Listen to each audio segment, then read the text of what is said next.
Now it's time to wire up our brush so that it can follow the mouse in the scene view.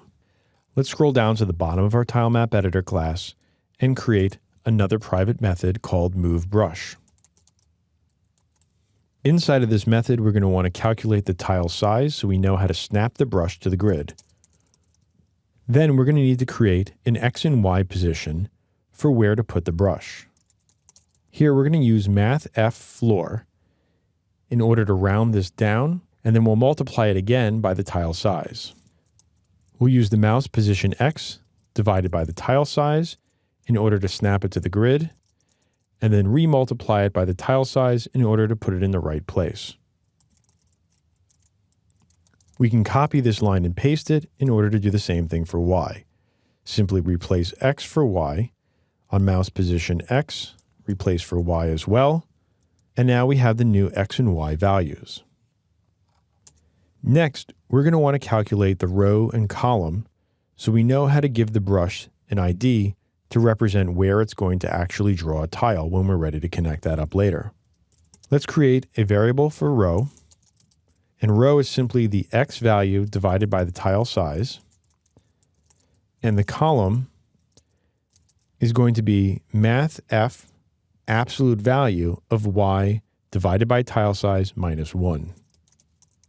Next, we're going to want to create a unique ID based on the tile where we are.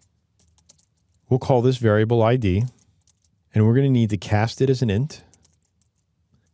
And next, we're going to want to take the column and multiply it by the map size X, and then add the row back onto it. Now this will give us a unique ID based on where we are within the grid. From there, we'll set the brush's own tile ID to equal this. And finally, we need to adjust for the map's own transform position. So before we set the brush's XY value, let's add that in plus half of the tile size to account for the fact that the brush is centered within the mouse's position. Here we'll take the X value and add map transform position X plus tile size divided by 2. We can copy this line and paste it below and do the same thing for Y, as long as we change out the X value for Y. Once you've done that, we can finally change the brush's transform position to match a new vector of this X and Y value.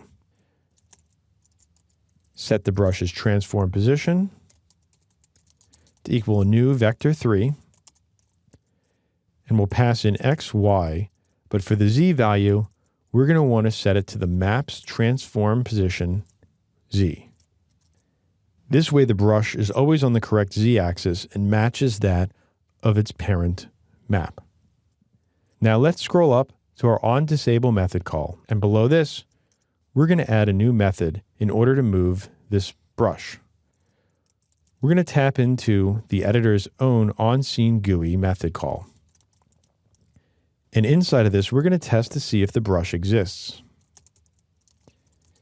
If it's not set to null, we're going to call update hit position in order to move the mouse. And then we're going to call moveBrush in order to move it to the new position. Now let's save our code and go back into Unity. Once it recompiles, you'll see if we zoom in, the brush now snaps to the grid and moves along with the mouse. The one thing you may notice though is that we can actually move this outside of our grid size. In our next video, we're going to constrain the brush so that it doesn't move outside of our tile map.